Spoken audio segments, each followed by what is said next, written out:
अब हम लाइव आ चुके हैं। सबको शुभ संध्या, गुड इवनिंग, बहुत बहुत बहुत प्रणाम। बहुत आप सब हम लोगों लोग को अब लाइव बहुत हो बहुत चुके हैं। नमस्कार, बहुत गुड इवनिंग। नमस्कार, वाह प्रणाम, यार। गुड इवनिंग, शुभ संध्या। तो हम लोग अब शुरू करते हैं अपना प्रोग्राम। गणतंत्र दिवस की पूर्व संध्या पर पथगामिनी के आभासीय पटल पर उपस्थित सभी सम्मानित माननीय विद्वानों का हार्दिक अभिनंदन है। मैं स्वागत करती हूँ पथगामिनी पटल पर और पथगामिनी के समूह की ओर से, पता नहीं समूह की ओर से मैं आप सबका हार्दिक अभिनंदन करती हूँ। कोई मैसेज नहीं आया, क्या बात है? कोई जुड़ा नहीं अभी तक? 2 लोग देख तो रहे हैं। कोई अगर मैसेज कर दे मुझको, 3 लोग देख रहे हैं, लेकिन अगर एक मैसेज कर दे तो मुझे समझ में आ जाए कि हाँ कमेंट भी आ रहा है। मुझे कमेंट दिख नहीं रहा है एक्चुअली किसी का, और मेरी आवाज जा रही है हमारे श्रोतागण तक, तो एक कमेंट कर दें। ऑलरेडी हम देर हो चुके हैं, 6:25 हो रहे हैं, 6:21 हो रहे हैं। तो श्रोतागण में से कोई एक कमेंट कर देगा तो मुझे समझ में आ जाएगा कि हाँ हम लोग दिख रहे हैं, आता रहेगा। खैर ठीक है, हृदय से मैं आप सभी का स्वागत अभिनंदन करती हूँ।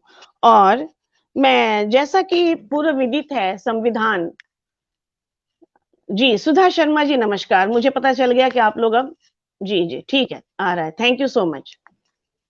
जब सब सही है मैम पथगामिनी, जुड़े हुए श्रोतागण का भी मैं अभिनंदन करती हूँ। तो आज हम 73वीं गणतंत्र दिवस यानी 72वीं गणतंत्र दिवस समाप्त कर रहे हैं कल, और 73वीं गणतंत्र दिवस पर हम मनाने जा रहे हैं। श्री जी नमस्ते, आवाज काफी ठीक है। थैंक यू सो मच हमारे श्रोतागण कमेंट करने के लिए। तो 73वीं गणतंत्र दिवस की शुभ संध्या पर, पूर्व संध्या पर हमने जो चर्चा रखी है, जो पूर्व विदित है कि संविधान के मूल्यों पर हमारी क्या जिम्मेदारी है और क्या खतरा है, इस पर हम थोड़ी बातचीत करेंगे। और जैसा कि हम सबसे पहले, वकील साहब प्लीज कैमरा ऑन कर लें अपना तो बेहतर होगा। वकील साहब को पहले ही मैं बुलाऊंगी क्योंकि सबसे वरिष्ठ हैं, और मैं थोड़ा सा परिचय सबका देना चाहूंगी। यहाँ पर जो लोग जुड़े हैं सबका परिचय मैं दूंगी कि हमारे जस्ट बगल में राइट साइड आदरणीय श्रुति जी जुड़ी हुई हैं वाराणसी से, और आप श्रुति नागवंशी आपका पूरा नाम है, आपका मैं स्वागत करती हूँ। आप बाल अधिकार कार्यकर्ता और भारत में हाशिए के समूहों के लिए एक वकील हैं, जिसमें दलित और ग्रामीण महिलाओं के रूप में जानी जाने वाली अछूत जाति शामिल है। वह मानवाधिकारों पर जन सतर्कता समिति के संस्थापक सदस्य में से एक हैं, और सावित्रीबाई फूले महिला पंचायत एक महिला मंच के संस्थापक भी हैं। उन्होंने अल्पसंख्यकों को सशक्त बनाने के लिए कई अन्य परियोजनाओं के साथ काम किया है। और जस्ट आपके बगल में, श्रुति जी के बगल में, जैसा कि दिख रहा है, आदरणीय गीता शर्मा जी हैं। गीता शर्मा जी भी वाराणसी से ही हैं, और आपका पूरा नाम है गीता आर शर्मा। आप एसोसिएट प्रोफेसर हैं। आदरणीय वकील साहब कैमरा ऑन कर लें अपना। गीता आर शर्मा आपका पूरा नाम है, आप वाराणसी से हैं। Associate professor library, NAAC and IQAC coordinator, और Deendayal, Pandit Deendayal Upadhyay government girls degree college Sevapuri Varanasi से हैं। आपका बहुत बहुत अभिनंदन करती हूं मैं। वकील साहब जा चुके हैं क्या? मुझको समझ में नहीं आ रहा है जी, वो आई थिंक नहीं है, तो साइड में बना हुआ है ब्लॉक, लेकिन एक बार कैमरा ऑन करें ताकि मैं परिचय दे सकूं। ठीक है। उसके बाद आप नीचे आइए तो साइड में रवि प्रकाश जी के पहले तनवीर अहमद जी हैं। तनवीर अहमद सिद्दीकी एडवोकेट जी हैं, practising in district court Varanasi, convener citizens front, executive director legal power network. Please आप फ्रंट पे आए, कैमरा ऑन करिए अपना। आप कहाँ चले गए? उनको फोन करके पूछिए एक बार। और जस्ट वकील साहब के बगल में आदरणीय रवि प्रकाश गुप्ता जी हैं, एसोसिएट प्रोफेसर राजनीति विज्ञान, पंडित दीनदयाल उपाध्याय राजकीय बालिका महाविद्यालय सेवापुरी वाराणसी। और आपके बगल में लेनिन रघुवंशी जी हैं, आप वाराणसी से हैं। और लेनिन रघुवंशी जी भी एक भारतीय दलित अधिकार कार्यकर्ता हैं, राजनीतिक विचारक और सामाजिक उद्यमी हैं।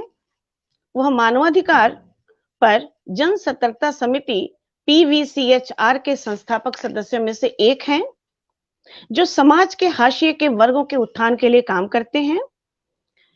उनके काम को Gwangju human rights award, ACHA star peace award, Weimar शहर का अंतरराष्ट्रीय मानवाधिकार पुरस्कार जैसे पुरस्कारों से सम्मानित किया गया है। फ्रांसीसी गणराज्य के मानवाधिकारों का विशेष उल्लेख पुरस्कार, सार्वजनिक शांति पुरस्कार और कर्मवीर महारत्न पुरस्कार। उन्होंने मर्दानगी संचालित सैन्यवादी परंपराओं का मुकाबला करने के अपने प्रयासों के लिए नोबेल शांति पुरस्कार के लिए सम्मानित किया गया था। दुनिया में शांति के लिए बेहतर परिस्थितियों में उनके योगदान के लिए और उपयोग को रोकने के प्रयासों में एक प्रेरक शक्ति के रूप में कार्य करने के लिए युद्ध और संघर्ष के हथियार के रूप में मर्दानगी ने सैन्यवादी परंपराओं को संचालित किया। आप सभी एक विद्वान वक्तागण हैं और मैं फिर से कह देती हूँ कि बता देना चाहती हूँ कि हम लोगों को देर हो चुकी है और मुझे माफ करेंगे श्रोतागण। रत्नेश्वर जी जुड़ चुके हैं। जी प्लीज। जी वकील साहब कहाँ हैं, समझ में नहीं आ रहा हमको। उनको हमने कॉल किया था, वो बोल रहे हैं उनका कैमरा भी चालू है, उनके स्क्रीन पे वो दिख रहे हैं। हमने बोला है कि आप चेक कर लीजिए, पर अभी दिखाई नहीं दे रहे हैं वो। मैं फिर से आ गए, फिर से जोड़ती हूँ उनको। फिर से मैंने जोड़ दिया है, फिर से जोड़ दिया है। जी वकील साहब, आप मुझे सुन पा रहे हैं? आदरणीय तनवर जी, मुझे आप सुन पा रहे हैं? क्या प्रॉब्लम है? वकील साहब मुझे सुन पा रहे हैं क्या? हाँ बिल्कुल सुन पा रहे हैं। जी, तो मैं आपको ही पहले पटल पे बुलाना चाहूंगी और जी। आज की चर्चा प्रारंभ करने से पूर्व आप सबका परिचय हम दे चुके हैं। आज की चर्चा का आगाज करने से पूर्व मेरी दो दोहे आप सबके सामने प्रस्तुत हैं, जो संविधान और गणतंत्र को ही लेकर है, और उसके बाद चर्चा हम शुरू करेंगे। जी। आदरणीय शकुंतला तोमर जी भी पटल पे उपस्थित हैं। देर हो जाने के कारण शायद मैं सबका नाम न ले पाऊं, तो मुझे माफ करेंगे आप सब लोग। सर्वधर्म के सम्मान से गणतंत्र बना महान, सर्वधर्म सम्मान से गणतंत्र बना महान, जनगण अधिनायकों से सृजन किया संविधान, भैया सृजन किया संविधान। प्रजातंत्र के मूल्यों से मत कर जोड़म तोड़, मत कर जोड़म तोड़, समता सदा विश्वास का वचन रहन दे मोल, रे भैया वचन रहन दे मोल। तो धन्यवाद। मैं सबसे पहले वकील साहब आदरणीय तनवीर अहमद सिद्दीकी जी को मंच पर आमंत्रित करना चाहूंगी कि सबसे पहले बताएं कि संविधान के मूल्य क्या है, क्योंकि हमारी बहुत सारी जनता, बहुत सारे लोगों को मूल्यों के बारे में ही नहीं पता है। कृपया आप संविधान के मूल्यों पर अपना प्रकाश डालेंगे तो अच्छा लगेगा। धन्यवाद हम सब। जी मंजुला जी, सबसे पहले मैं भारतवासियों को 73वीं गणतंत्र दिवस की पूर्व संध्या पर सबको मुबारकबाद और शुभकामनाएं देना चाहूंगा। साथ ही साथ इस पैनल में हमारे जो गेस्ट हैं सभी को हमारा बहुत बहुत नमस्कार। हमारे संविधान जी जी, हमारे संविधान, ये जो संविधान की आत्मा है, ये प्रियम्बुल में है। ये प्रियम्बुल में, प्रस्तावना में ये कहा गया है कि हम भारत के लोग इस भारत को एक संप्रभु सेकुलर लोकतंत्र गणराज्य को बनाएंगे और सबके लिए जस्टिस, न्याय, स्वतंत्रता, समता एवं फ्रैटर्निटी, भाईचारगी को हम इसको रखेंगे, इसको मजबूत करेंगे। तो संविधान की जो आत्मा है वो हमारे प्रियम्बुल में है। ये प्रियम्बुल एक संदेश देता है शासन करने वालों को और इस देश की जनता को उसके बारे में, उसके अधिकार के बारे में यह बताता है कि उसको स्वतंत्रता का अधिकार है, समता का अधिकार है, न्याय पाने का अधिकार है। साथ ही साथ ये जो भाईचारगा है, भाईचारगी है, नेशनल इंटीग्रेशन है, ये एक जो मैसेज है, जो संदेश है, ये हमारी संविधान की आत्मा है, रूह है। और इसी संविधान के प्रियम्बुल को आगे बढ़ाते हुए मौलिक अधिकार में आर्टिकल 14 में समता का अधिकार दिया गया है कि भारत के हर नागरिकों को समता का अधिकार है, इक्वालिटी बिफोर लॉ है। आर्टिकल 15 में ये किसी भी तरह के डिस्क्रिमिनेशन को, चाहे वो कास्ट हो, रिलीजन हो, रेस हो, उसकी मनाही की गई है और ये अधिकार दिया गया है कि धर्म, जात, बिरादरी, रंग, रेस के नाम पर उसके साथ किसी भी तरह की जो है गैर बराबरी नहीं की जाएगी, डिस्क्रिमिनेट नहीं किया जाएगा। और जो इससे महत्वपूर्ण और भी जो है, आर्टिकल 19 में ये freedom of speech, freedom of expression हमारे भारत के नागरिकों को दिया गया है। तो ये संविधान की जो मूल आत्मा है, ये जो मौलिक अधिकार इस देश की जनता को दिया गया है, ये बहुत ही बेशकीमती है।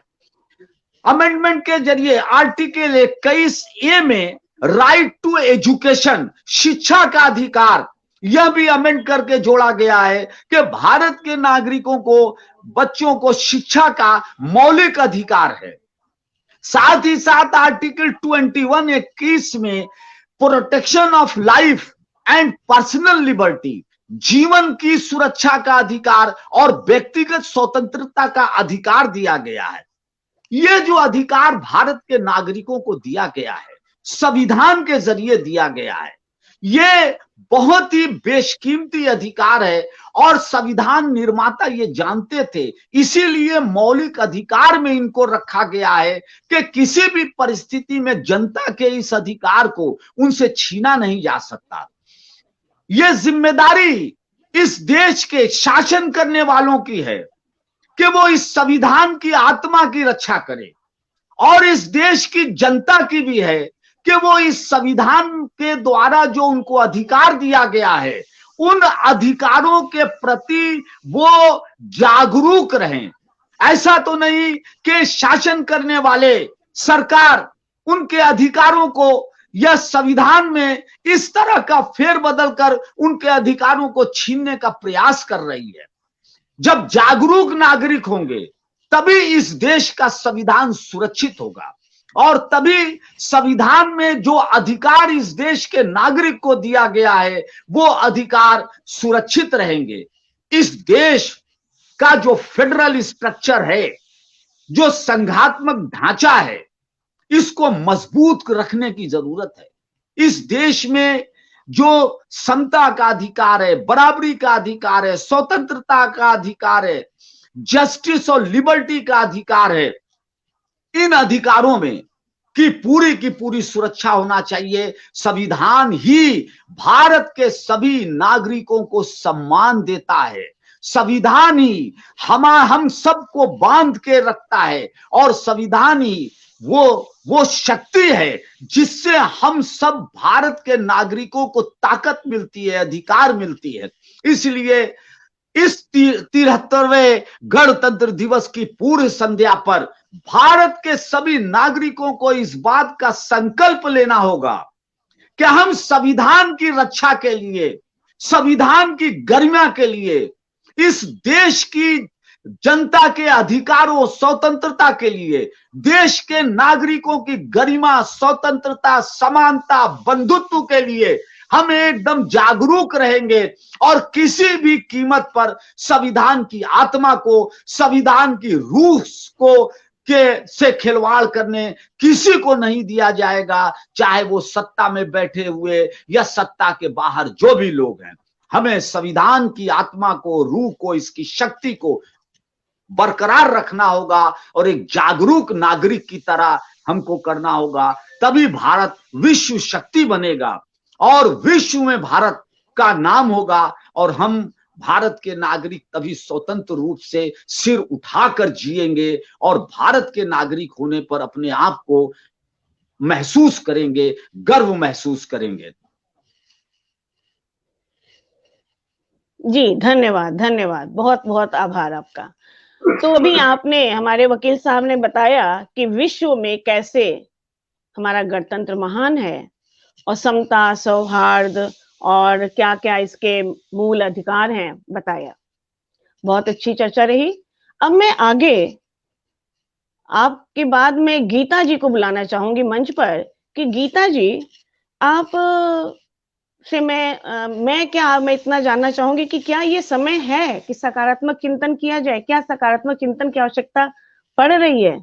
क्या जो आपने कहा वकील साहब ने, सौहार्द, समता, विश्वास, प्रेम और सबका अधिकार, सबको मिलना चाहिए समान, क्या ये मेरी दोहे में भी था सौहार्द, समता, तो क्या कोई समस्या दिख रही है? क्या कोई प्रॉब्लम है? कोई खतरा है? क्या हमें समय है इस समय चिंतन करने का, सोचने और समझने का?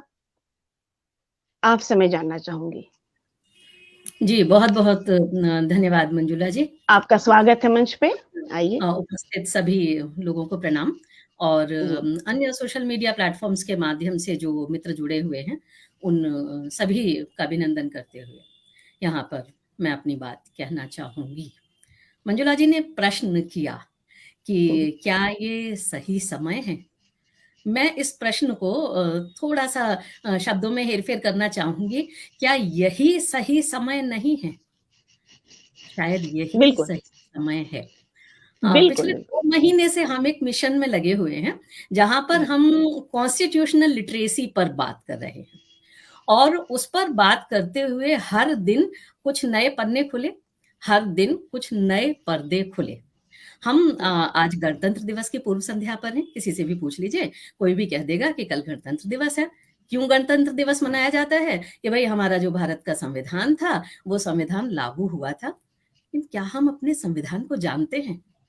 क्या हमें संविधान के विषय में पता है? और अगर सटीक शब्दों का प्रयोग करना चाहूं तो मैं कहूंगी कि क्या हम संविधान साक्षर हैं? नहीं है। हम अपने घर में अपने बच्चों को अपने अपने धर्म के अनुसार रामायण, गीता, महाभारत, बाइबल, कुरान, गुरु ग्रंथ साहब न जाने क्या क्या पढ़ने के लिए तो कह देते हैं। उनके रुचि के अनुसार भी उनके बचपन से लेकर जहां हम अक्षरों की किताब और कॉमिक्स से शुरू करते हैं और बाद में जाकर वो अपनी रुचि के अनुसार फिक्शन और न जाने क्या क्या पढ़ने लिखने के लिए चले जाते हैं, क्या उस सब सूची में कहीं संविधान शामिल होता है? और सीधा सवाल पूछूंगी, हम में से कितने लोगों के घर में संविधान की प्रति है? अगर संविधान की प्रति है भी तो क्या वो अलमारी में एक बस सजावटी वस्तु बनकर रह गई है? क्या उसको कभी उलटने पलटने के बारे में हमारे ज़हन में बात आती है? बड़ी आसानी से कह दिया जाएगा कि अरे इतनी मोटी सी किताब और जिसमें कहीं कोई रुचिकर एलिमेंट्स नहीं है, कोई एंटरटेनिंग एलिमेंट्स नहीं है, उसको कोई पढ़ कैसे सकता है?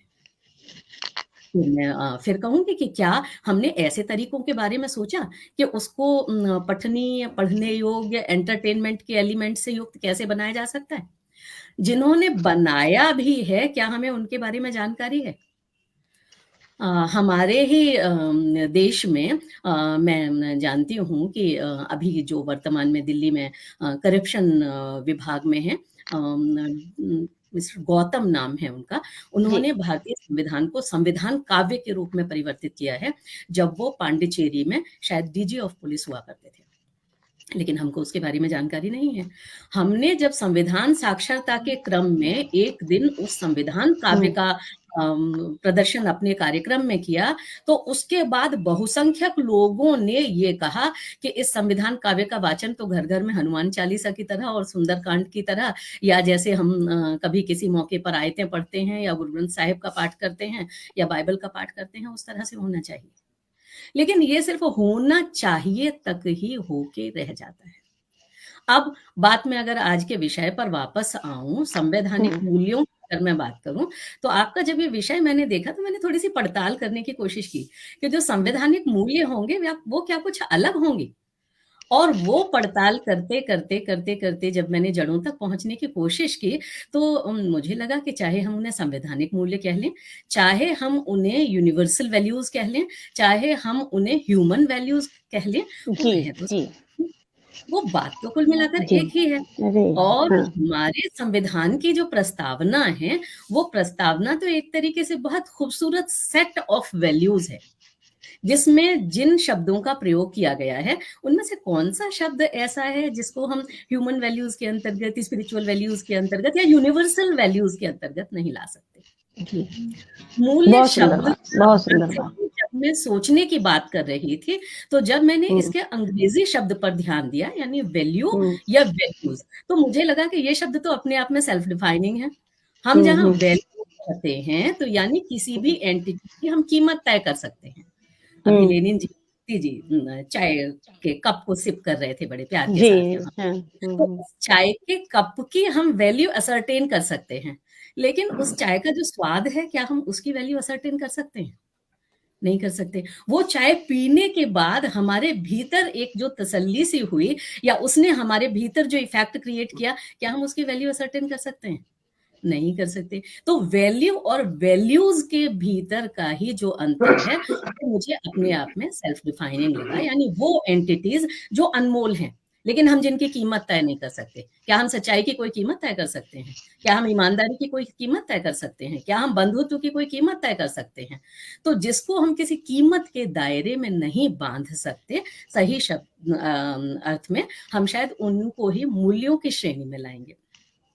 अब मैं वापस प्रस्तावना पर आ जाती हूँ। अगर हम संविधान में संविधान सभा की बहसें, जो कई खंडों में फैला हुआ डॉक्यूमेंट है, उसके हम किसी भी पन्ने पर चले जाएं, वो पन्ना अंततः हमें ले आता है हमारे प्रियम्बल की ओर ही, क्योंकि वहां जिस किसी भी विषय पर बात की जाएगी, उस विषय के बारे में संकेत हमारी प्रस्तावना में ही कर दिया गया। लेकिन हम उन मूल्यों को कितना समझ पाए? मैं आपको यहाँ पर प्रस्तावना के उन शब्दों की ओर ले जाना चाहूंगी जिन शब्दों के बारे में बात नहीं होती। प्रस्तावना पर जब कभी भी चर्चा होती है तो हम भारत के लोग से शुरू होती है, और हम भारत के लोग के बाद में उसमें जितने भी शब्द हैं उन शब्दों पर चर्चा हो जाती है। मैं अंत में ले जाना चाहूंगी कि एतद्द्वारा अधिनियमित, आत्मार्पित और अंगीकृत करते हैं। तो हमने अधिनियमित तो कर लिया, 26 जनवरी 1950 हमने अपना संविधान लागू तो कर लिया, लेकिन क्या हम उसे आत्मार्पित कर पाए? क्या हम उसे अंगीकृत कर पाए? आत्मार्पित यानी क्या हम उसे एसिमिलेट कर पाए? अब इस हम में मैं सबको रखना चाहूंगी। मैं एक नागरिक के रूप में स्वयं को रखना चाहूंगी, मैं एक शिक्षक के रूप में स्वयं को रखना चाहूंगी, मैं राजनेताओं को रखना चाहूंगी, मैं पॉलिसी प्लानर्स को रखना चाहूंगी, मैं राजनीतिज्ञों को रखना चाहूंगी, मैं समाज सुधारकों को रखना चाहूंगी, मैं सामाजिक कार्यकर्ताओं को रखना चाहूंगी, सबको रखना चाहूंगी। क्या हम सच में इस संविधान को अंगीकृत और आत्मार्पित कर पाए हैं? तो मंजुला जी के प्रश्न पर वापस आते हुए मैं ये कहूंगी कि इस प्रश्न पर चर्चा करने की आवश्यकता उस दिन नहीं रहेगी जिस दिन हम वस्तुतः अपने इस संविधान को अंगीकृत कर पाएंगे और आत्मार्पित कर पाएंगे। अन्यथा तो शायद हर दिन हर क्षण हमें इसलिए बहुत सुंदर, बहुत सुंदर जी, बहुत सुंदर बात आपने कही है गीता जी, कि आज चर्चा की आवश्यकता क्यों पड़ी है। हमने अंगीकृत ही नहीं किया है, और जिसको आपने सामाजिक, व्यक्तिगत तो सामाजिक मूल्यों से जोड़ा है, वही सारी बातें तो हैं हमारे संविधान में, कहीं अलग से तो कुछ नहीं है। समता, सौहार्द, प्रेम, भाईचारा, समानता, यही सब तो है। लेकिन वास्तविक रूप से आज इस पर सोचने की, चिंतन की आवश्यकता है। बिल्कुल आपने सही कहा, अगर आज नहीं करेंगे तो कब करेंगे। बिल्कुल। और भी कुछ आपके बीच में मैंने टोका आपको? नहीं नहीं जी, चर्चा आगे आगे बोलिए, आगे जी। आगे आगे। जी। एक मित्र क्या ने हम अभी संविधान संविधान काव्य हमको कैसे मिल पाएगी, अगर संभव हो तो उपलब्ध कराने का कष्ट करें। मैं का लिंक कष्ट इसकी करें? यहाँ जी भी जी। शेयर करती हूँ, अन्यथा आप हाँ। पोइट्री टू कॉन्स्टिट्यूशन या संविधान काव्य इस टाइटल से भी अगर गूगल में सर्च डालेंगे तो आपको उसका पीडीएफ भी मिल जाएगा, आपको उसका ऑडियो भी मिल जाएगा, आपको उसका शायद एनिमेटेड वीडियो भी मिल जाएगा। मैं अभी शेयर करती हूँ उसको यहाँ पर। तो बहुत बहुत आभार मुझे जी जी बिल्कुल। अवसर देने के लिए। बहुत बहुत अच्छा आपने बोला, बहुत अच्छी बात आपने बताई। सच में क्या हम अंगीकृत कर पाए हैं? हर साल हम जश्न मनाते हैं, हर साल हम करते हैं, मनाते हैं जश्न, लेकिन क्या हम सचमुच में उस पर गौर कर पाते हैं? और अब तो स्थिति ये आ गई है, एक जमाना था जबकि हम लोग पूजा की तरह करते थे, जोश भर जाता था मन में, दिमाग में। अभी लेते हैं झंडा, फहराते हैं, बच्चे लेते हैं, खरीदते हैं, शाम तक जमीन पर रौंदे रहते हैं। कोई उठाने की जरूरत नहीं करता, कोई उठाने की जरूरत नहीं समझता इस चीज को। बच्चे पैर के तले रौंद के निकल जाते हैं, बच्चे क्या बड़े भी ध्यान नहीं देते। ये बहुत ही जरूरी बात आपने बताई है कि क्या हम सचमुच में साक्षर हैं?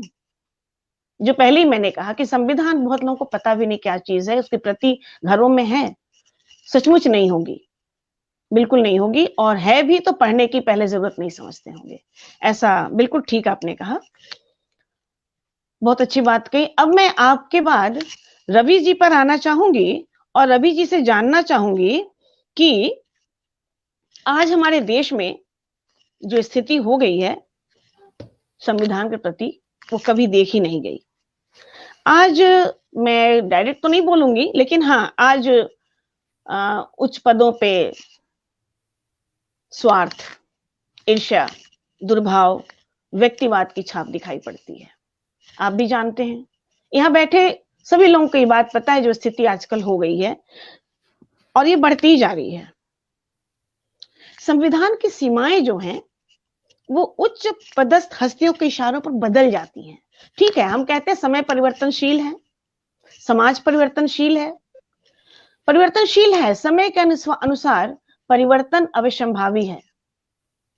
परिवर्तन ही समाज को और देश को आगे ले जाएगा, लेकिन वो परिवर्तन किस हद तक, किस सीमा तक? संविधान एवं न्याय ज्ञाता स्वार्थों के अनुरूप उनके मायने ही बदलने की कोशिश में लगे रहते हैं। क्या मायने बदल रहा है? ये सच है? मैं आपसे जानना चाहूंगी। जी रवि जी, स्वागत है आपका मंच पर। बहुत बहुत धन्यवाद मंजुला जी।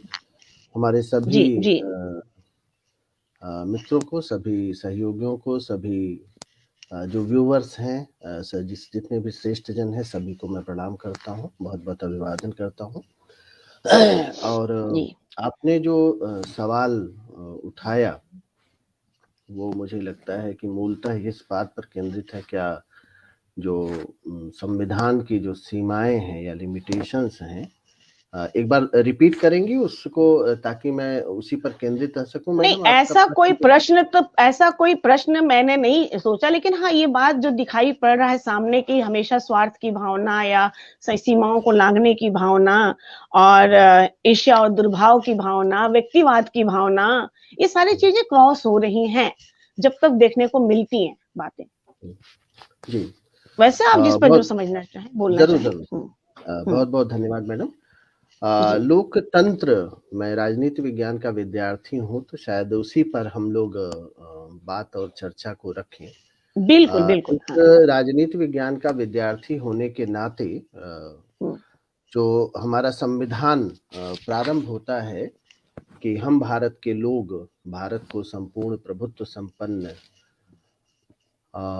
समाजवादी, पंथ निरपेक्ष, लोकतंत्रात्मक गणराज्य, यानी देश को हम कैसा बनाना चाहते हैं, तो लोकतंत्रात्मक गणराज्य बनाना चाहते हैं। और लोकतंत्र में लोक पहले आता है, तंत्र बाद में आता है, यानी लोक ही तंत्र का निर्माण करे, इस तरीके की व्यवस्था की गई है। पूरी की पूरी हमारी प्रणाली जो राजनीतिक प्रणाली है उसकी व्यवस्था की जाती है। जो व्यवहार में हम देखें तो चुनावों में हम अपने प्रतिनिधियों का चुनाव करते हैं, ग्राम पंचायत से लेकर संसद तक। तो उस लोकतंत्र को हम प्रैक्टिस में एक्सरसाइज इसी फॉर्म में करते हैं। अब सवाल उठता है कि ये जो डेमोक्रेसी है जो एक्सरसाइज होती है, क्या वो लोकतंत्र वास्तव में लोक तक पहुंचा है?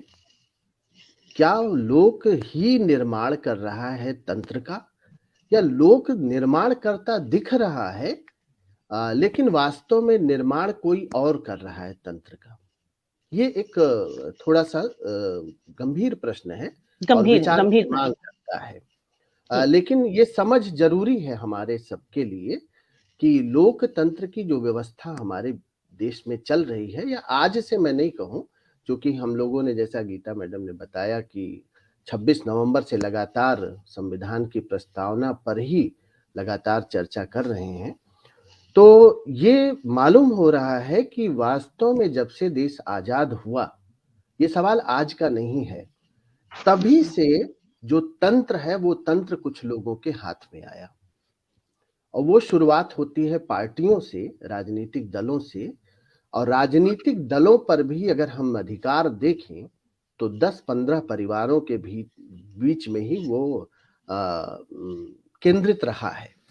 आप राज्य की राजनीति देख लीजिए, केंद्र की राजनीति देख लीजिए, पूरे इतिहास को आप 70 साल के इतिहास को देख लीजिए, तो कुछ परिवारों तक ही वो तंत्र केंद्रित रहा, यानी उन्हीं के पास वो पूरा का पूरा जो व्यवस्था है वो उनके पास रही। एक तो पक्ष ये आता है। दूसरी ओर अगर हम जाएं तो वहां पे हम देखते हैं कि जो तंत्र है उसमें एक बहुत बड़ा प्रभाव पड़ा जो हमारा समाज था। जाति थे, धर्म थे, और जो विभाजनकारी ताकतें थीं, या यूं कहें कि जिससे हमारा समाज निर्मित था, उसने भी हमारे तंत्र के निर्माण में बहुत बड़ा योगदान किया। कोई भी व्यवस्था शून्य में खड़ी नहीं होती है। निश्चित रूप से जब संविधान लागू हुआ तो हमारे देश के संविधान निर्माता जानते थे, वो चैलेंजेस जानते थे कि किस तरीके से हमारे देश में इस व्यवस्था को लागू करना कठिन है। वो उन्होंने चेतावनी भी दी थी कि ये बहुत बड़ा सवाल है कि हमारे देश में जो चुनौतियां हैं, उन चुनौतियों का हम कैसे उनका सामना करेंगे। तो जो तंत्र बना, वहां पे जाति और धर्म की जो विभाजनकारी ताकतें थी, या जो कहिए लोकतंत्र के विपरीत थी। लोकतंत्र सबको बराबरी की बात करता है, सबको समानता की बात करता है, जो संविधान के मूल्यों में शामिल है। जब हम प्रस्तावना को पढ़ते हैं तो प्रस्तावना में स्पष्ट रूप से लिखा हुआ है कि सामाजिक, आर्थिक, राजनीतिक न्याय, सभी को समानता की बात करता है। लेकिन वहां पर हम देखते थे कि हमारा समाज विभाजित है। अब समाज में जब व्यवस्था प्रवेश की तो उसने उन्हीं आधारों को लिया जिन आधारों से समाज बना हुआ था। वहां जाति प्रभावी था, धर्म प्रभावी था, क्षेत्र प्रभावी था, धन प्रभावी था, गरीबी हमारे देश में थी, और यहाँ पर उसने स्थान बनाया, और इस तरीके से हमारे तंत्र का निर्माण हुआ। समाज को बनाने की जो जिम्मेदारी थी, वो जिम्मेदारी किसके हाथ में जाती थी? बहुत बड़ी जिम्मेदारी राजनीतिक दलों के हाथ में जाती थी, स्वाभाविक रूप से, क्योंकि इस तंत्र में वही बहुत महत्वपूर्ण भूमिका निभा रहे थे। लेकिन उन्होंने क्या किया? वहां पे भी उन्हीं स्वार्थ वाले तत्वों ने अपना स्थान बनाया। जो पुरानी हमारी सामंती सोच थी, जो राजवाड़ों की सोच थी, उसी सोच ने वहां पर स्थान बनाया और पुनः तंत्र पर उन्होंने अपना अधिकार कर लिया, और उस तरीके के लोगों ने उस तंत्र को निर्मित करना शुरू किया। अब वहां हम सभी लोग ये बड़े भले प्रकार से जानते हैं कि जब गांधी जी जब देश आजाद हो रहा था तो उन्होंने इस बात को कहा था कि कांग्रेस पार्टी को राजनीतिक दल के रूप में अपना जो है अपना आधार छोड़ देना चाहिए, उसे एक सामाजिक संगठन के रूप में काम करना चाहिए, क्योंकि बहुत बड़ा काम समाज का था और उस समाज के निर्माण का काम था। और उनको पता था कि कांग्रेस पार्टी बहुत बड़ी ताकत रखती है और वो शायद समाज के पुनर्निर्माण में बहुत बड़ी भूमिका निभाएगी। उनका इशारा इन्हीं चीजों की ओर था। क्योंकि इस देश की नब्ज को जानने वाले गांधी से बड़ा कोई व्यक्ति नहीं था। उन्हें पता था समाज में ये समस्याएं हैं और इन समस्याओं पर काम करने के लिए समझदार और सजग लोगों की जरूरत पड़ेगी, लेकिन ऐसा नहीं हो पाया और पुनः तंत्र हमारा उन्हीं लोगों के हाथ में चला गया। परिणाम क्या हुआ? राजनीतिक दलों की भूमिका थी, उनका जो विकास हुआ वो जातियों, धर्मों और जितनी विभाजनकारी ताकतें थी उनके आधार पर हुआ। शिक्षण संस्थाओं की भूमिका लोकमत के निर्माण में होती है। आज जो शिक्षा की स्थिति है, ये बड़े दुर्भाग्य की बात है कि वहां पे लोकमत के निर्माण की बात छोड़ दीजिए। शायद आज हमारी सबसे बड़ी चिंता है कि जो हमारा समझदार वर्ग है, जो पढ़ा लिखा तबका है, वो तबका ही राजनीति से एक खास किस्म की दूरी बना करके रखे हुए है। ये एक बहुत बड़ी समस्या है। तो जो शिक्षा है और जागरूकता है, दोनों में बड़ा फर्क है। पढ़ लिख करके कुछ डिग्री ले लेना, बड़ी नौकरी पा लेना, कोट टाई पहन लेना जागरूक होने की निशानी नहीं है। समाज की चिंता करने वाले लोग ऐसे नहीं होते हैं, क्योंकि शुरू से ही जो उनकी शिक्षा होती है वो इस बात पर केंद्रित होती है कि किस तरीके से हम अपने जीवन को बेहतर बना सके। समाज का जीवन कैसा जाता है उन्हें मतलब नहीं होता। अपने घर के भीतर की चार दीवारी में जितनी सुख सुविधाएं हो सकती हैं वो ले लें, अपने परिवार के लिए ले लें, समाज उनके केंद्र में नहीं होता है। यहाँ पे दूसरी चीज ये हो गई, एक बहुत बड़ी भूमिका प्रिंट मीडिया, इलेक्ट्रॉनिक मीडिया और आज सोशल मीडिया की है। सोशल मीडिया का बड़ा प्रभाव है, वह भी जनमत को निर्माण करता है, तंत्र के निर्माण में बहुत बड़ी भूमिका है। लेकिन आज जो स्थिति है, प्रिंट मीडिया हो, इलेक्ट्रॉनिक मीडिया हो, वो सभी के सभी कहीं ना कहीं एक स्वतंत्र और निष्पक्ष दृष्टि जनता के समक्ष रखने में नाकामयाब हो रहे हैं। वो बिल्कुल समर्थ नहीं हो पा रहे हैं और एक बहुत बड़ी दिक्कत है। सवाल ये है कि जो जिन वैल्यूज पर हम आज बात कर रहे हैं, उन वैल्यूज को समाज में लाने की जिम्मेदारी निभाएगा कौन? बुद्धिजीवी वर्ग है, सोसाइटी का जो इंटेलेक्चुअल क्लास है, जो एक मिनट में रोकूंगी आपको, एक मिनट में इंटरप्ट करूंगी। एक प्रश्न आया है, आप ही से शायद पूछा जा रहा है, रत्नेश्वर जी पूछ रहे हैं कि क्या संविधान के मूल्य के अनुरूप हमारे देश की वर्तमान राजनीति पहल कर रही है? मैंने बीच में लेना उचित समझा। जी, मैंने तो पूरे 70 साल की बात की मैडम, मंजुला मैडम। जी 70 सालों में राजनीति ने पहल तो छोड़ दीजिए, संविधान की तो बात ही नहीं की। संविधान के मूल्यों पर चर्चा कौन सी पार्टी करती है? आज आप 5 राज्यों में जो है चुनाव हो रहे हैं, चुनाव में सारी पार्टियों के नेताओं के वक्तव्य देख लीजिए, कोई भी पार्टी संविधान की बात नहीं करती है। संविधान सिर्फ वो एक अस्त्र है, महात्मा गांधी की फोटो की तरह वो टंगी हुई चीज है, जिसकी बात अपनी सुविधा के अनुसार हम करते हैं। वैल्यूज को सोसाइटी में लाने की जो जिम्मेदारी है वो कोई पार्टी नहीं करती है। आप खुद देखिए, एक मैं शब्द लेके चला हूं, डेमोक्रेसी, लोकतंत्र। आप खोज लीजिए कितनी पार्टियों में इंटरनल डेमोक्रेसी है, आप खोज लीजिए, मुझे बता दीजिए कितनी पार्टीज हैं जो अपने प्रत्याशी के चयन में जो रूट लेवल के वर्कर्स हैं, कार्यकर्ता हैं, उनके व्यूज को प्रायोरिटी देती है। एक सर मैं तो कहूंगी कि लोग क्या परिवारों में भी लोकतंत्र है? परिवारों में भी देखिए मैडम, डेमोक्रेसी बहुत बड़ा वैल्यू है, मैं उसकी बात नहीं कर रहा हूँ, लेकिन क्योंकि हम राजनीतिक परिप्रेक्ष्य में बात कर रहे हैं, संविधान के परिप्रेक्ष्य में बात कर रहे हैं, सामाजिक आर्थिक परिप्रेक्ष्य में हम नहीं बात कर रहे हैं, इस वजह से मैं उसको नहीं ले रहा हूँ। लेकिन सवाल ये है कि क्या उन वैल्यूज को लाने के लिए वो वैल्यूज हमारे भीतर होनी चाहिए ना, और न्यूनतम तो उतनी जरूरत होनी चाहिए। एक कार्यकर्ता भी ये मांग नहीं करता है कि हमारी पार्टी में जो प्रत्याशी चुना जाए उसमें हमारी भूमिका होनी चाहिए। वो भी झंडा लेकर के जिंदाबाद मुर्दाबाद, एक अजीब सा नैरेटिव बना दिया गया है कि जो कुछ ऊपर से थोप दिया जाए बस हम उसकी जय जयकार करें, उसको प्रणाम करें। हमारे विवेक के इस्तेमाल की कहीं जगह छोड़ी ही नहीं जा रही है, और ये बात बहुत बड़ी समस्या है मैडम कि जो लोग हैं उन तक भी डेमोक्रेसी नहीं। कारण ये है कि हम उन वैल्यूज के बारे में, उन मूल्यों पर बात करते हैं, लेकिन उसके रूट्स पर नहीं जाते हैं कि जब रूट्स को हम खोजेंगे तो वो हमारे धर्म में भी आएंगे। जैसा मैडम ने कहा कि किसी भी धर्म को उठा लीजिए, हमारे संविधान के मूल्यों से कहाँ वो विपरीत चाहते हैं। कोई भी जो है धर्म ग्रंथ उठा लीजिए, धर्म ग्रंथों के प्रचार के लिए संसद, जो धर्म संसद है, धार्मिक समूह है, धार्मिक लोग हैं, लेकिन संविधान के लिए कौन है? कोई व्यक्ति या समाज या समूह उठ खड़ा हुआ है? कोई नहीं खड़ा हुआ है।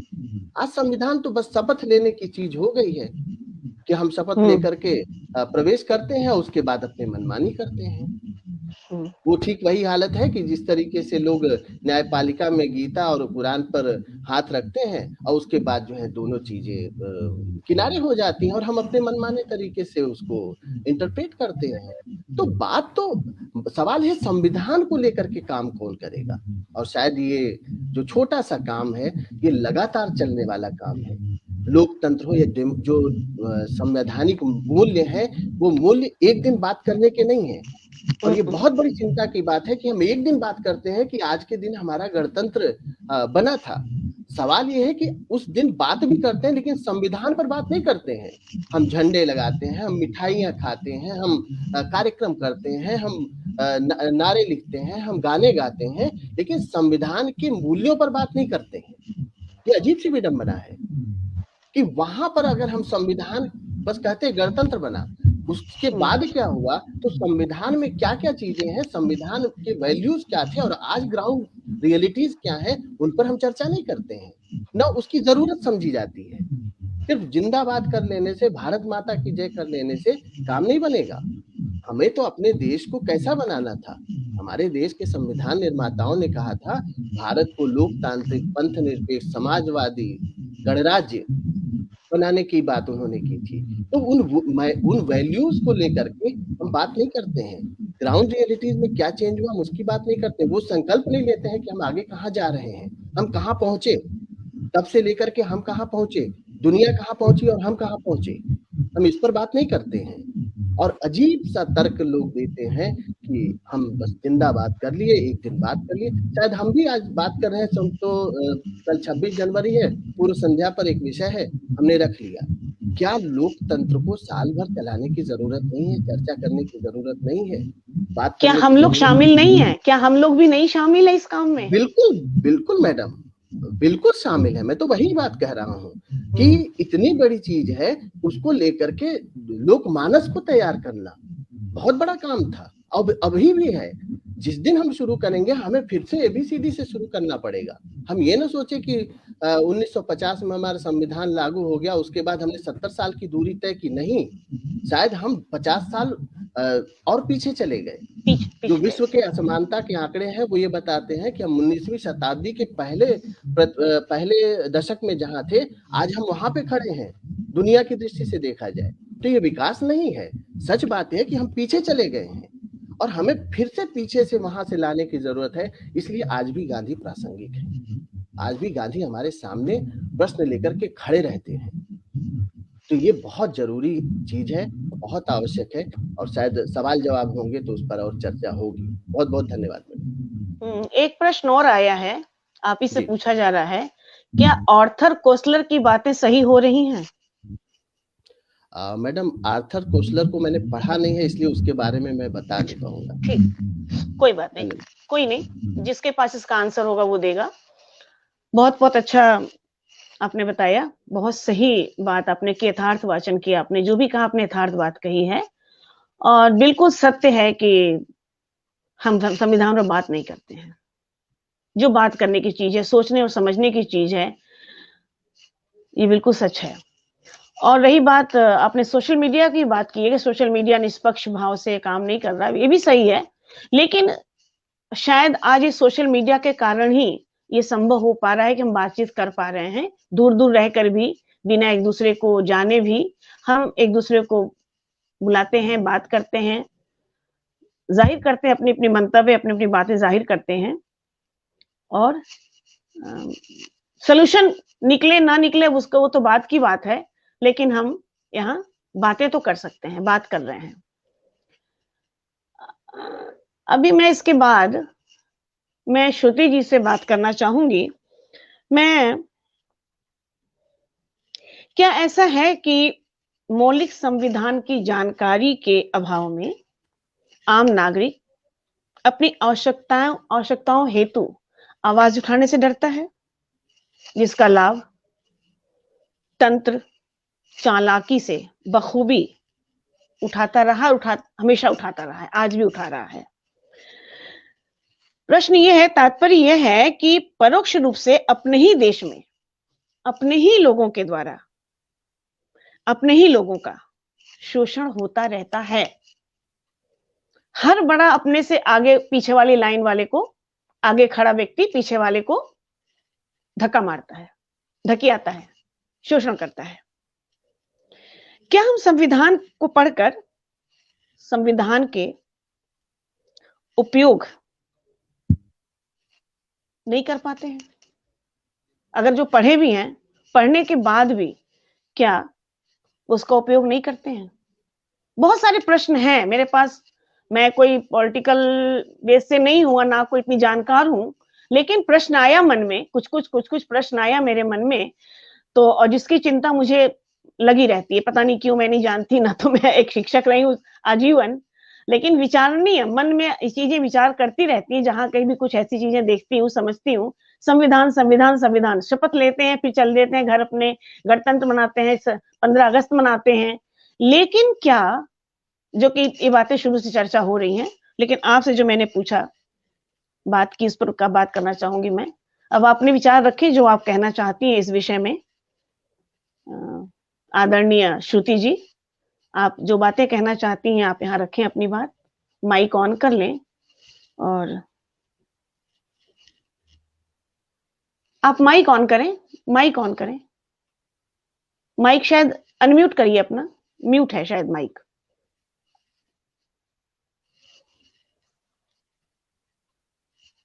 श्रुति जी नीचे जाके अनम्यूट कीजिए। माइक नीचे निशान बना होगा ना, वहां से आप, माइक लिखा होगा वहां पे, आप म्यूट है शायद, अनम्यूट कर लीजिए। आवाज नहीं आ रही है, आवाज नहीं आ रही है, इसके पहले तो आई थी।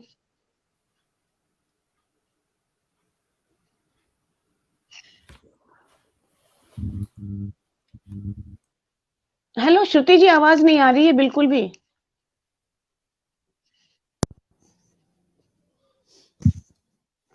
नीचे माइक और कैमरे का निशान बना। हाँ, अब आई, ठीक है, अब आ गई। हाँ, ठीक है, ठीक जी। सबको बहुत बहुत अभिवादन, और श्रोतागण को भी।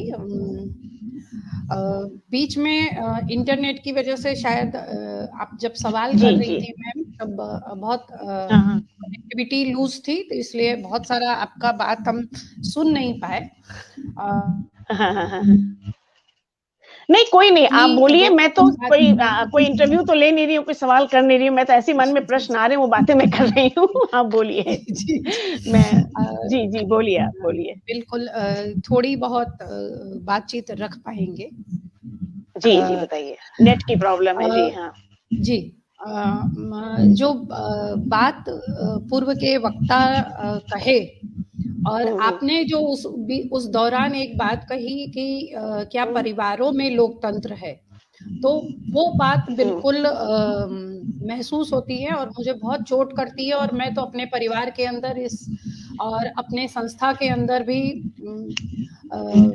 इस बात को बराबर प्रैक्टिस करती रहती हूँ कि वो लोकतंत्र होना चाहिए, क्योंकि आप परिवार के मुखिया हैं या अपने संगठन के मुखिया हैं, तो आपकी रिस्पॉन्सिबिलिटी और जवाबदारी बहुत आगे बढ़ के रहती है। तो आप एक शहरा होते हैं, लेकिन सबका मत आना चाहिए जरूर। आप सब चीजों के हिसाब से अच्छा बुरा देख करके आप फैसला लीजिए, लेकिन सबके मत को सुन लेना चाहिए और समझ लेना चाहिए, और उसके बाद वो फैसला आप ले सकते हैं। तो उस चीज को व्यक्तिगत जीवन में बराबर प्रैक्टिस करते रहते हैं। और वो अभाव जब आप सवाल पूछी, तो दिखा हमको कि वो अभाव तो हम परिवारों के अंदर भी रहता है, क्योंकि हम लोग उस चीज को आत्मसात ही नहीं कर पाते। हम शायद उस चीज जो सामंती और एक मिनट श्रुति जी, एक मिनट मैं रोकूंगी, एक मिनट। रत्नेश्वर जी से रिक्वेस्ट है कि वो जरा सा शेयर कर दें, क्योंकि बहुत से लोग जुड़ नहीं पा रहे हैं, शायद उनको समझ में नहीं आ रहा है कि कहाँ से जुड़ना है, और बार बार मैसेज आ रहे हैं। रत्नेश्वर जी अगर मेरी बात सुन रहे हैं तो आप प्लीज आप जरा शेयर करें कि बताइए कि नोटिफिकेशन से आना है, पद्गामिनी का नोटिफिकेशन पड़ा होगा FB पर, काफी लोग जुड़ नहीं पा रहे हैं। जी जी आगे बढ़ाइए। जी वही हम कह रहे थे कि अभी भी जिस सामंती और पितृसत्तात्मक जो प्रैक्टिसेस थी, जहां से निकल करके संविधान तो बन गया, देश बना और संविधान की स्थापना हुई, संविधान लिखा गया, जो एक तबका है उनमें से कुछ लोग जिनकी रुचि थी उन्होंने संविधान को पढ़ा समझा और कुछ हद तक व्यवहार में लेके आए। और हमने भी अपनी स्कूल की किताबों में पढ़ लिया, या जो लोग नागरिक शास्त्र में रुचि रखते होंगे उन छात्रों ने पढ़ लिया, पर व्यवहार में तो वो हमारे आ नहीं पाता कि इन चीजों के ऊपर हम लोग ध्यान दे पाए। और सबसे बड़ी बात है ना कि हमको कहीं ना कहीं ये लगता है कि जो भी रूलिंग तबका है वो चाहे परिवार के अंदर है, हम बार बार परिवार के अंदर लेके जा रहे हैं, क्योंकि वो जो आपका नेचर होता है वही नेचर वही प्रैक्टिस परिवारों से ही निकल के समाज बनता है। तो वो वैश्विक स्तर पे जाता है, सामाजिक स्तर पर वैश्विक स्तर पे जाता है। जी वो जाता है। तो वो चीजें हमको दिखती है कि जिन परिवारों में लोकतंत्र है वो कहीं ना कहीं बाहर भी लोकतंत्र का को प्रैक्टिस में लाते हैं। हालांकि कई बार क्योंकि हमारा समाज उस लोकतंत्र का आदी नहीं है, तो कई बार ऐसे लोग उस प्रैक्टिस को जब करते हैं तो उनके साथ ही उनको बहुत सारी चुनौतियों का सामना करना पड़ता है। तो वो एक चैलेंज दिखाई दे रहा है। और जो समाज है हमारा वो बिल्कुल उसी तरीके बना है कि जहां हम बात कर रहे थे कि जो लोग रुचि रखते हैं वो तो उसको समझ रहे हैं, उसके ऊपर बात कर रहे हैं, पर हमारी जो स्कूल की किताबों के बाद इसके ऊपर कभी बातचीत होती नहीं है। और रही बात जो आप शुरू में बात कर रही थी, जब मेरे से बात शुरू की आपने, तो कहा कि जो ऐसा कमजोर तबका है वहां का तो सवाल ही नहीं उठता, क्योंकि वो तो अपने को हम उसको इंसान होना, तुम एक इंसान हो और तुम एक मानव हो, उसकी गरिमा का एहसास ही उसको होने नहीं देते। क्योंकि हम जो चाहते हैं कि हम अपनी व्यवस्था बनाए रखें जहां हम रूलिंग पोजीशन में हो, पावर पोजीशन में हो, और वो पूरा पावर का साम्राज्य चलता रहे और उसको हम एंजॉय कर पाए। जो लोग भी उस तबके से आते हैं, जो शिक्षित वर्ग है वो कहीं ना कहीं ऐसे तबके से आ रहा है क्योंकि व्यवस्था में वो आगे था, वो उसी की पहुंच सब जगह थी, उसने ही सब कुछ जाना समझा पढ़ा लिखा। और जो हाशिए पे जीने वाले लोग हैं, जो कमजोर हैं, जो वंचित समुदायों से आते हैं, उनकी कोई इस तरीके की मालूमात हुई नहीं, क्योंकि वो कोई शिक्षा का कहरा भी नहीं सीख सके। और आज भी ऐसे समुदायों के साथ हमारा संगठन काम कर रहा है जहाँ अभी उनके माता पिता पढ़े लिखे नहीं है। बच्चे अगर किसी तरह स्कूलों में दाखिला ले भी ले रहे हैं तो वो नियमित स्कूल नहीं जा पा रहे हैं। तो जब इन चीजों के बारे में वो सीखेंगे समझेंगे कहाँ से? और जो व्यवस्था है जिस समाज में वो रह रहे हैं वो उनको इंसान होने का दर्जा कभी महसूस होने नहीं देता। बच्चे जब आंख खोलते हैं तो वो अपने माँ बाप को किसी ठाकुर साहब और किसी बड़े ऐसे ताकतवर व्यक्ति के आगे नतमस्तक होते हुए देखते हैं। और अगर वो थोड़ा भी आवाज उठाने की कोशिश करता है तो उसके शोषण का शिकार होते देखते हैं। तो बच्चों को अपने आप वही सबक मिलता है कि आवाज नहीं उठाना है, नहीं आपकी दुर्गति होगी। तो हमारा समाजीकरण उन बच्चों का उसी परिवेश में होता है। तो इस तरीके से कुछ लोकतंत्र जैसी बात, और जो लोकतंत्र हमको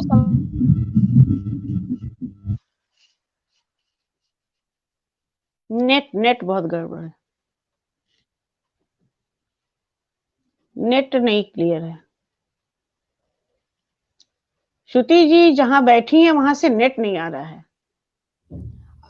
जहां भी श्रुति जी बैठी है लोकेशन, हाँ अब आ गया जी। बहुत सुंदर चीजें हमारे संविधान में लिखी हैं, पर वो केवल जो लोग उसको फील कर सकते हैं और जो अपने दिमाग को बड़ा कर सकते हैं खुला रख सकते हैं और दूसरे के भी को रिस्पेक्ट कर सकते हैं, वही लोग उस चीज को प्रैक्टिस में भी उसको जब तक आप महसूस नहीं करेंगे तब तक आप उस तरीके का समाज बनाने की कोशिश नहीं करेंगे। तो इस तरह की बहुत सारी चुनौतियां हमको दिख रही हैं और संविधान का उपयोग, हम कहेंगे कि उपयोग तो हमारे पूर्व वक्ताओं ने भी कहा कि वो तो एक सीमा में बंद के रह गया है, तो आम जीवन में उसका उपयोग वगैरह हो नहीं पाता और हम उन चीजों से बहुत दूर हैं। और आज का समाज ऐसा बन गया है कि वो पहले भी कहावत कही गई है कि जिसकी लाठी उसकी भैंस, और आज का समाज तो हम ये कहते हैं कि मूल्यहीन हो गया है बिल्कुल। हम लोगों को वो चीजें दिखाई नहीं देती। अभी जब हम लोग अपने छात्र जीवन में थे तो कुछ हद तक चीजें अपने इर्द गिर्द महसूस कर पाते थे, पर आज काम जरूर कर रहे हैं। और जो संविधान की रोशनी में, प्रस्तावना में जो कुछ कहा गया है, उसी की रोशनी में हम लोग अपने कामकाज को आगे बढ़ा रहे हैं, उसकी पैरवी कर रहे हैं। पर कई बार बहुत मन हताश हो जाता है उन चीजों को जो आज का समाज है कि एकदम मूल्यों से इतर जो हम चाहते हैं और जैसे चाहते हैं उसको हासिल करना चाहते हैं।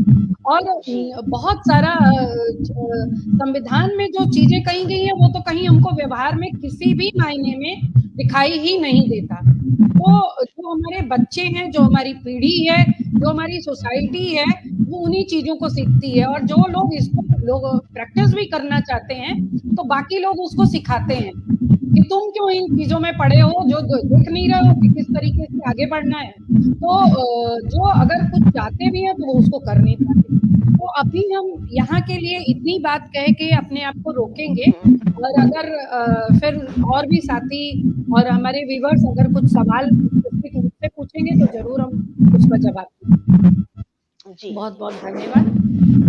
बहुत सही बात आपने यहाँ पर अपनी बात में बताई है कि परिवार से ही निकल के, क्योंकि हमारा पालन पोषण तो परिवार में ही होता है ना, और परिवार से ही निकलकर हम उच्च सत्ता पर पहुंचते हैं, पदों पे पहुंचते हैं।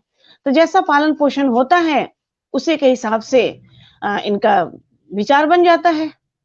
उसके अलावा अगर हमारी सोच है, माइंड हमारा थोड़ा विस्तृत है, सोचने समझने की क्षमता है अपने अंदर, तब तो हम कुछ नया कर पाते हैं, वरना हम उसी लीक पर चलते रहते हैं।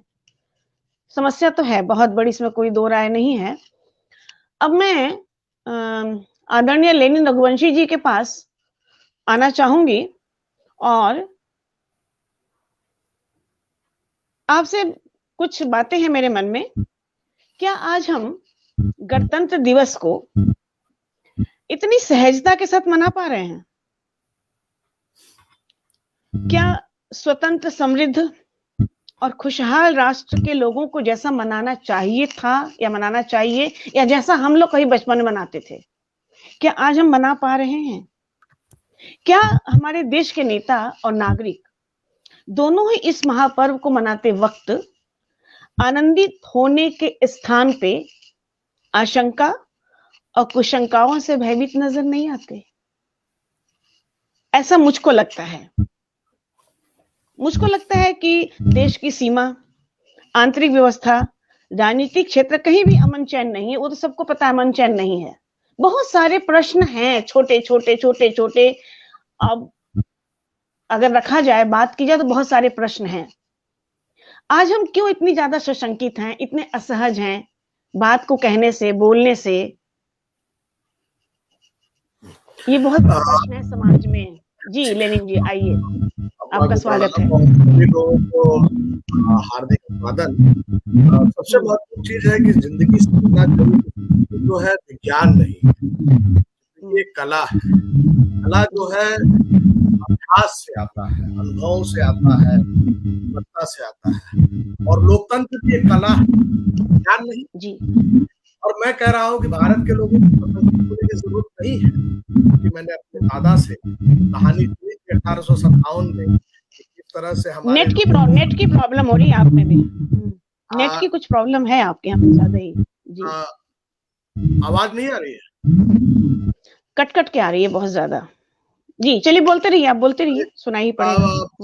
अब जब दादा के साथ हम बातचीत करते थे तो दादा बताते थे कि कैसे वो आजादी की लड़ाई में लड़े, चाचा जेल गए, हमारे एक चाचा जो है पाकिस्तान के साथ शहीद हुए, चीजें हुई, भाग जिस तरह का था उस तरह की चीजें आज नहीं है, चीजें और चुप्पियां टूटी हैं, जो बहुत खराब संस्कृतियां थी वो टूटी हैं।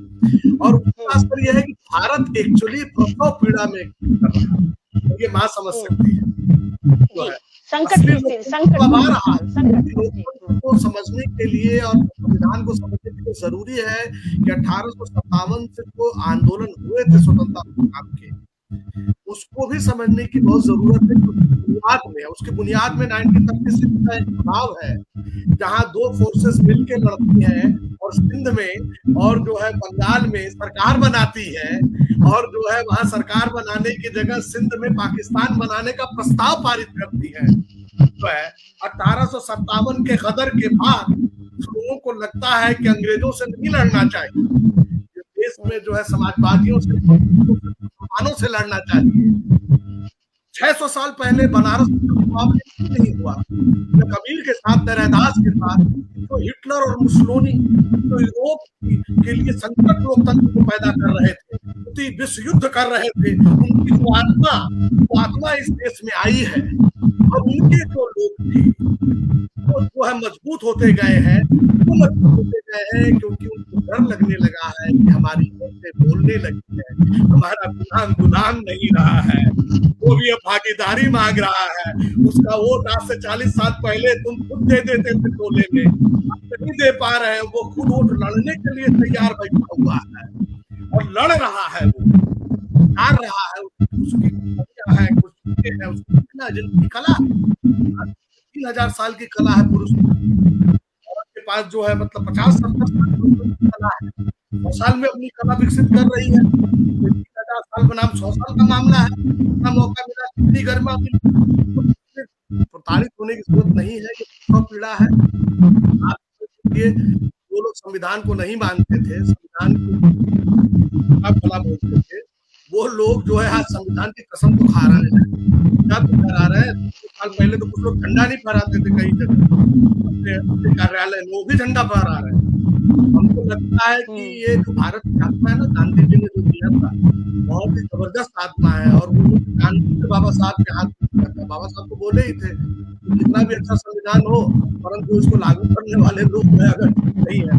तो हम देखिए मेरे जैसा आदमी जो है जातवादी था 17 साल की, आज से करीब 20 साल पहले औरत विरोधी था, जो है वो आज जो है एक सामाजिक कार्यकर्ता बन के जातवाद के खिलाफ, जाति व्यवस्था के खिलाफ और पितृसत्ता के खिलाफ खड़ा हो गया है। ये तो संविधान ही खड़ा किया, उसके प्रस्ताव हमारे पीछे हैं। सवाल ये है कि जो बात आपने लोगों ने जो बताई है कि हम इसको कैसे ले आए, अगर ये दादा हमको कब दिए होते तो हम कब सुधरे कब होते। हमारा भी अपना संघर्ष के अंदर था, हमारा भी बहुत सा संघर्ष हुआ, उसकी भी बहुत सी प्रश्न है। तो हमको लगता है कि चीजें बदल रही हैं, और ये जो चीजें बदल रही है इसको इस तरह से समझने की कोशिश कीजिए कि जो ताकतें क्रांति की हत्या कर देती है, डर जाती है, बंदूक का इस्तेमाल करती है, इटली से लाए हुए बंदूक का इस्तेमाल करती है, जो है उनका इटली के साथ क्या संबंध है वो समझे, बड़ा इटली बोलते हैं परंतु वो इटली के लाए हुए मुंजे से बात करते हैं, मुसोलिनी की बात करते हैं। और ये जैसे मैं अन्ना हजारे के आंदोलन में समझ गया था कि ये लोकतंत्र नहीं है, अन्ना हजारे का आंदोलन पुनरुत्थानवादी जो है, मतलब एक तरह से ताकत को लाने का। तीसरे दिन मैंने चिट्ठी लिखा था कि देखिए ये फलाने आदमी हिटलर है और फलाने आदमी मुसोलिनी है। 2014 के इलेक्शन में हमने पता छापा था। क्यों देखा था? क्योंकि ये चीज बात समझने की बहुत जरूरत है। अगर आप मनुष्य जो सनातन को संकट पैदा कर दिया, वो महोपनिषद के खिलाफ है, जो कहता है ये मेरे लोग हैं, ये तेरे लोग हैं, छोटे छोटे लोग हैं, हम सनातनी वसुधैव कुटुम्बकम की बात सोचते हैं, हम शास्त्रार्थ करते हैं, हम हिटलर और मुसोलिनी के आदमी नहीं है, हम शास्त्रार्थ करने वाले सनातनी हैं। हम मदीना कॉन्स्टिट्यूशन में विश्वास करने वाला कोई मदीना कॉन्स्टिट्यूशन का बात मौलवी करता ही नहीं। जो है भाई कुरान के साथ जो है मदीना कॉन्स्टिट्यूशन भी तो मोहम्मद साहब ने दिया था, डाइवर्सिटी ऑफ टूरिज्म की बात, काशी की बहुलताबाद की बात कोई करता ही नहीं है। जो है काशी का जो पूरी संस्कृति थी, जो है रैदास की कबीर, पूरी जो है श्रमण संस्कृति है, जो है मतलब उन सब चीजों को स्थापित करना होगा। हमारी कॉग्निटिव जो प्रॉब्लम्स है उसको भी खत्म करना होगा और समझाना होगा लोगों को ये संविधान है और ये हमारी परंपराओं से जुड़ी हुई है। जैसे संस्कृतियां होती है वैसे हमारी अपरंपराएं, हमारी अपरंपरा जातिवाद है, पहले नहीं थी, समय तक वर्ण की बात चलती है, जाति का बात नहीं पता चलता है। हमारी अपरंपरा जो है स्त्रियों को जो है बराबरी का हिस्सा न देना है, हमको जो है शास्त्रार्थ में उनको शामिल करते रहे हैं, हमको यागबलीवादी नहीं बनना चाहिए। जो है हम आप देखिए ना, युद्ध रोकने के लिए माँ काली फोटो को देखिए जरा, माँ काली कह रहे हैं कि जब तक पुरुष अहम महादेव की तरह उनके पैरों के नीचे नहीं होगा और जितने भी स्तर है पुरुषों के सिर है, जब तक ये पुरुषों के सिर नहीं बदलेंगे, इतना भी बात पाके कुरान करती रहेगी इल्म की, कहेगी चीन जाकर के शिक्षा लो, इल्म लो, पर मलाला को जो है पुरुषवादी समाज, धर्म नहीं, धर्म को गैर गलत तरीके से इस्तेमाल करके वो पता चलेगा मलाला को गोली मार देगी। ये बात समझने की बहुत जरूरत है कि अभी हम नहीं, हमारे धर्म, हमारी संस्कृति, हमारी परंपरा में जो सही चीजें हैं उनको कैसे संविधान के साथ बहुत बड़ी चीज मैंने एक काम किया था, केरल में किया है। हमने कहा कि जैसे आप पाके कुरान, रामायण, गीता खत्म करते हैं साल भर में एक बार संविधान में खत्म, 60,000 चर्च से काम कर रहे हैं आज की डेट में। मैं आपको बता रहा हूँ 2017 में मैंने अपील किया था और हर साल वो लोग बताते कि एक साल हमने खत्म कर दिया। तो ये हमको चाहिए कि संविधान हमसे जोड़ेगा। अब कोई हम सनातन में ही कोई साख है, कोई सैबाटिक है, कोई फलाना है, तो हमारी एकता कैसे होगी? हमारी एकता केवल संविधान करेगी। और ये संविधान बाहर से आया हुआ संविधान नहीं है, ये हमारी आत्मा का संविधान है, हमारे संघर्षों से निकला है, हमारी परंपरा का संविधान है। हमने बहुलतावाद किया था, अशोक ने सबसे पहला कल्याणकारी राज्य दिया था, अकबर तक को जो है धर्मनिरपेक्ष, पंथ निरपेक्ष होना पड़ा था। तब जलालुद्दीन को हिंदुओं ने और जोधाबाई ने उनको अकबर की उपाधि दी थी, जो अल्लाह के 99 नामों में एक है। तो हमको ये चीज समझने की बहुत जरूरत है कि हम जो है कॉन्टेक्सुअल सेकुलरिज्म पे आए, एब्स्ट्रैक्ट सेकुलरिज्म न लाए, जो फ्रांस झेल रहा है। धर्म और संस्कृति से डरे ना। हम जैसे नहाते हैं, अपनी सफाई करते हैं, अपने घर की सफाई करते हैं तो कूड़ा फेंकते हैं, अपने घर का सब सामान उठा के नहीं फेंक देते। अपना धर्म, अपनी किताबें, हर चीज नहीं उठा के हम फेंकेंगे। सत्ता है, जो जातिवाद है वो सब फेंकेंगे और ये हिटलर और मुसोलिनी को नहीं आने देंगे यहाँ पे। हमारे पास जो है मानव एकात्मवाद है, बहुत पसंद, खुश है। हेडवार का सवाल बहुत हमको पसंद है, हमें के सुदर्शन जी का काम बहुत पसंद है, परंतु और लोगों को हम जो गांधी को मारेगा उसको हम स्वीकार नहीं करेंगे, क्योंकि स्पष्ट रूप से बोलने का समय आ गया है और ये बहस चल रही है। डॉक्टर साहब, हम यही प्रश्न है कि क्या जिम्मेदारी है वर्तमान समय में? वर्तमान समय में ये नेता लोगों से कुछ नहीं होने वाला, मैं आपको बता रहा हूँ। ये जनता और सभी लोगों को काम करना होगा, टाइम निकालने होंगे। कांग्रेस ने जो कांग्रेस सेवा दल खत्म किया था, ये कितना गलत काम किया था। कांग्रेस सेवा दल से स्टार्ट हुआ है, उसके बाद जो अलग अलग राजनीतिक दलों को घेरने की जरूरत पड़ेगी। देखिए, संविधान में बात कीजिए, एकता संविधान के साथ जो है हमारी और आपकी। हम पहले भारतीय हैं और धर्म जो है अंतर्राष्ट्रीय होता है, और भारतीय तो अंतर्राष्ट्रीय वंदे कुटुंब आदमी, जिनको धर्म की राजनीति करनी है वो दुनिया भर में धर्म फैलाए, हम भी पैसा देंगे, मैं देता भी हूँ बाहर के लिए, काम कर रहा है। और जो है ये देश की राजनीति संविधान के साथ, और ये संविधान जब लागू सही तरीके से भारत में हो जाएगा तो मैं बता रहा हूँ इसका असर पाकिस्तान में भी पड़ेगा, इसका असर बांग्लादेश में भी पड़ेगा। और मैं एक बृहत्तर राजनीति देख रहा हूँ जहाँ हम अपने खंड हुए को से अखंड बनाकर एक उत्कृष्ट भारत का निर्माण कर सकते हैं। हम दूसरे तरीके से देखें, और वो ताकत हमारे जो है, हमको कहने की जरूरत नहीं है। सनातन डेमोक्रेसी भी हमको चाहिए, इस्लामिक डेमोक्रेसी भी हमको चाहिए, उसका भी डिस्कशन हम कर सकते हैं। परंतु हमको ऐसा कोई मूल्य नहीं चाहिए जो है पश्चिम का हमको फोटोकॉपी नहीं चाहिए। परंतु हमारा सवाल है कि वसुधैव कुटुंबकम, हमारा शास्त्रार्थ, हमारी जो परंपराएं है वो तो हम बहस करें। गांधी जो है मतलब इतने जाड़े में एक कपड़ा पहन करके जिस तरह से गया और जो है उससे सब लोग डरे हुए थे। आप उस समझिए कि वो क्या ताकत थी कि सब लोग जो अहिंसा की बात कर रहे हैं, कम्युनिस्ट पार्टियां फेल हो गई। आपने पूछा था जो है मतलब आर्थर कॉस्टलर के बारे में, आर्थर कॉस्टलर के ऊपर भी कम्युनिस्ट पार्टी में जुड़े थे, वो भी बाद में उनके ऊपर आरोप है कि वो लग गए ब्रिटेन के इंटेलिजेंस एजेंसी के साथ। वो होने की जरूरत नहीं, कम्युनिस्ट पार्टी इसलिए हमें स्वीकार की हमारे पिताजी की, क्योंकि जो है नाम उन्होंने दिया, सत्ता में देते हैं उनको प्रणाम, हमने अपने बेटे का नाम कभी रखा है।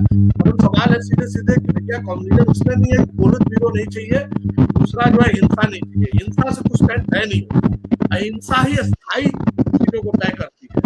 अगर जो है आपके लिए एक प्रश्न आया है बीच में, मैं टोकती हूँ हमारे देखिए हमारा है कि अलग अलग वर्ड में बटा है, हम कह रहे बहुलतावाद होना बहुत बहुलतावाद में हो सकता है कि हमारे यहाँ बनारस में कुछ लोग मनुस्मृति के हिसाब से रहते हैं, परंतु 17 लोग जो मनुस्मृति के हिसाब से रहते हैं वो किसी को समस्या पैदा नहीं करते, तो अच्छी बात है, हम उनका सम्मान करते हैं, उनसे भी सीखते हैं, उनको प्रणाम भी करते हैं। परंतु जो है सवाल इस चीज का है कि जब आपकी सोच या आपकी मान्यताएं, जो सामाजिक मान्यताएं, एक औरत के साथ अत्याचार करने लगे, इंसान का हक लूटने लगे, तो उसकी सीमा हो जाती है, उसको ठीक करने की जरूरत है। और ऐसे हम कुछ भी मानते रहे, हम जो है मतलब आप मानते रहिए कि आप छत्री सभा चलाइए, लेकिन अगर छत्री सभा संविधान के खिलाफ होगा तो ऐसी छत्री सभा नहीं चाहिए भाई साहब।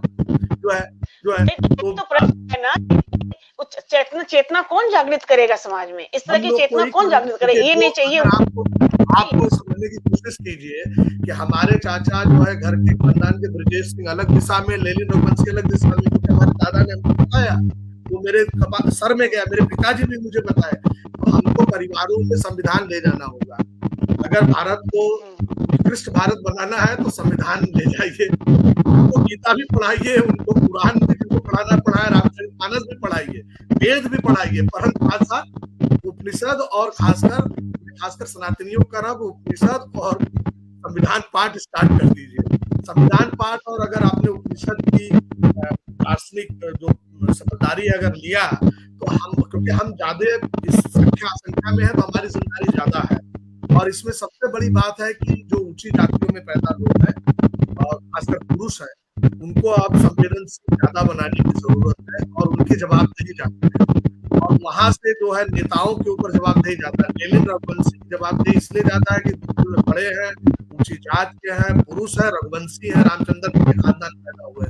तो हमको सच सच बोलना और सही परंपरा को, सही अपनी संस्कृति को रखना और जो है वो बहुत जरूरी है। और हमारा संविधान उसके साथ जुड़ा हुआ है और ये काम हम करेंगे। और हम दबाव जब बनाना शुरू करेंगे, जो आपने आज कार्यक्रम किया, इतने लोग जुड़े हैं, हमने देखा 60-70 जो है मतलब लोगों जगह शेयर हो गया, तो है अब वो 60-70 जगह जो शेयर हुआ है, लोग उसको सुन रहे हैं, तो ये बात बहस चलेगी कि अगर हम सच्चे भारतीय हैं तो एक आज कल से शुरू करें संविधान पाठ और जो है खरीद करके लाए। अभी हम आपने जो यूट्यूब दिया था वो मैंने वो यूट्यूब वाला भी डाल दिया है फेसबुक में, उसको पढ़े और साल भर संविधान को पढ़े और साथ साथ अपनी कुरान भी पढ़े, वो भी पढ़े, मदीना कॉन्स्टिट्यूशन भी पढ़ ले, क्योंकि ये मौलवी लोग मदीना कॉन्स्टिट्यूशन नहीं बताएंगे, रसूल कोई चीज बनाए थे, कुरान बताए थे, मदीना कॉन्स्टिट्यूशन डाइवर्सिटी की बात है। और बनारस की परंपरा देखिए, पहला प्रेम विवाह किया हमारे महादेव ने, इसको हम क्यों नहीं बताते? किस तरह से जो है मतलब उन्होंने पकड़पन किया, इस तरह से जो है मतलब उन्होंने एक ही स्त्री अलग अलग रूपों में, हमारी माँ एक ही है, माँ पार्वती है, कभी काली होती है, कभी इसमें होती है, बदलती नहीं है। ये कमिटमेंट, ये जवाबदेही, ये अकाउंटेबिलिटी, ये परंपरा जो है, जो सभी को, चाहे वो भंगेड़ी हो, गजेड़ी हो, फलाना हो, ये हो, वो सबको अपनी बारात में शामिल करते हैं। हमारी तो ये परंपरा रही है। इतना कहा रहा है यूरोप, इतना कहा रहा है जो है अमेरिका, इतना कहा रहा है ब्रिटेन, यही समानता का प्रतीक है। हाँ जी, हमको अपनी संस्कृति में ये सब चीजें करके इसका प्रचार करना चाहिए, इसका पाठन करना चाहिए और धार्मिक संगठनों को, मंदिरों को संविधान पाठ कर देना चाहिए। हमने स्वामी मुक्तेश्वरानंद जी ने भी अपने यहाँ जो बन रहे हैं लोग, उनको भी इसको प्रारंभ किया है कि संविधान पढ़ना बहुत जरूरी है, क्योंकि संविधान को बिना पढ़े हमारी एकता नहीं बन सकती। भारत की राजनीति संविधान से है, सनातन की राजनीति जो है अंतर्राष्ट्रीय जो है, हमको पूरी दुनिया में जाना होगा और वो हमें करना होगा। हमें अपनी जात व्यवस्था खत्म करनी होगी, हमें वो जो वर्ण का जो पुराना ढांचा है वो इस देश में नहीं चलेगा, उसे हमें ध्वस्त करना होगा। और उनके साथ हमने जो गड़बड़ी की है उससे लिए क्षमा याचना मांगना होगा। अब जो है उनसे क्षमा मांगनी होगी, उनको मौका देना होगा, उनसे सीखना होगा जो है। लंबी है और लंबे समय तक चल सकता है ये बहस। इस बहस का तो कोई अंत ही नहीं है। कहाँ हमें लगता है 50-60 सालों में चीजें बदली हैं और भी चीजें बदलने वाली हैं। हमको सबको रहना चाहिए। अभी जिससे आपको डर है वो लोग भी जो जमात के लोग हैं, भाजपा के लोग हैं, आरएसएस के लोग हैं, कम्युनिस्ट लोग भी हैं जो माओवादी अपने को बहुत करते थे, वो सब कमजोर हुए हैं। सबको भारत का झंडा अपने क्या लगाना पड़ा है।